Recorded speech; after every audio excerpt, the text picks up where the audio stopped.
भारत के कई हिस्सों में भोलेनाथ के कई प्राचीन मंदिर हैं, जिनका इतिहास महाभारत और रामायण से जुड़ा है। इनमें से एक ऐसा ही भगवान शिव का प्राचीन मंदिर उत्तराखंड देवभूमि में है। नमस्कार, मैं सपना पांडे और आप देख रहे हैं धूम प्राइम न्यूज। आइए जानते हैं शंकर भगवान के इस प्राचीन मंदिर का इतिहास और महत्व, जिसका इतिहास महाभारत काल से जुड़ा हुआ है। मंदिर का कुछ खास महत्व और रहस्य है।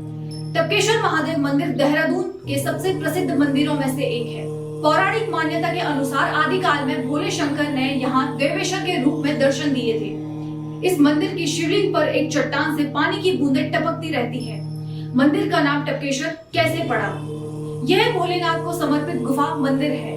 इसका मुख्य गर्भगृह एक गुफा के अंदर है। इस गुफा में शिवलिंग पर पानी की बूंदें लगातार टपकती रहती है। इसी कारण शिव जी के इस मंदिर का नाम टपकेश्वर पड़ा। टपक एक हिंदी शब्द है जिसका अर्थ है बूंद बूंद गिरना। आइए अब जानते हैं कि क्या है मंदिर के नाम के पीछे का पौराणिक कथा।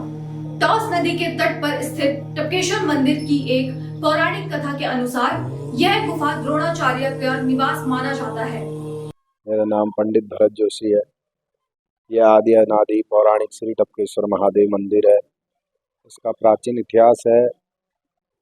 गुरु द्रोणाचार्य जो कौरव पांडवों के गुरु थे, उन्होंने इसी क्षेत्र में महाभारत की जो दोनों सेनाएं थी, कौरवों की और पांडवों की, उनको धनुर्विद्या विद्या का ज्ञान दिया था गुरु द्रोणाचार्य जी।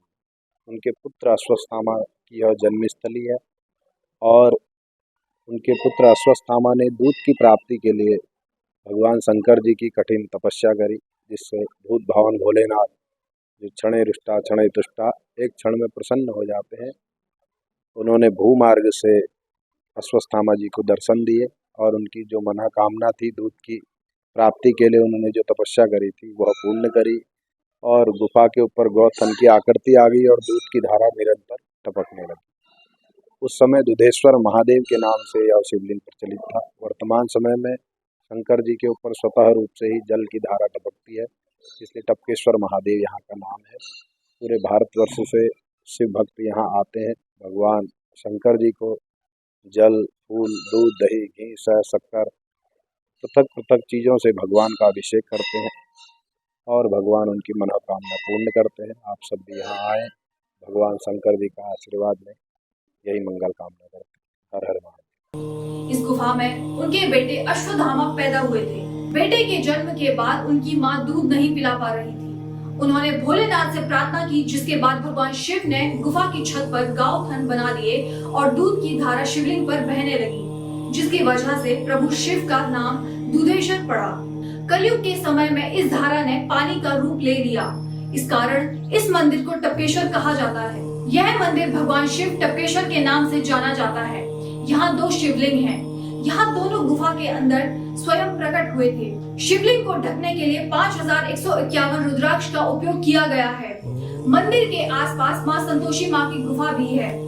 यह मंदिर टॉस नामक नदी के तट पर स्थित है। द्वापर युग में यह नदी तमसा नाम से प्रसिद्ध थी। मंदिर परिसर के आसपास कई खूबसूरत झरने हैं। यहाँ भारी मात्रा में श्रद्धालु आते हैं। यहाँ शाम को भगवान शिव का श्रृंगार किया जाता है। आइए अब आपको बताते हैं कि किस तरह गुरु द्रोणाचार्य ने गुफा में भगवान शिव की तपस्या की। मान्यता है कि इस गुफा में कौरव और पांडवों के गुरु द्रोणाचार्य भगवान शिव की तपस्या करने के लिए आए थे। 12 साल तक उन्होंने भोलेनाथ की तपस्या की। उनकी तपस्या से प्रसन्न होकर शिव जी ने उन्हें दर्शन दिए।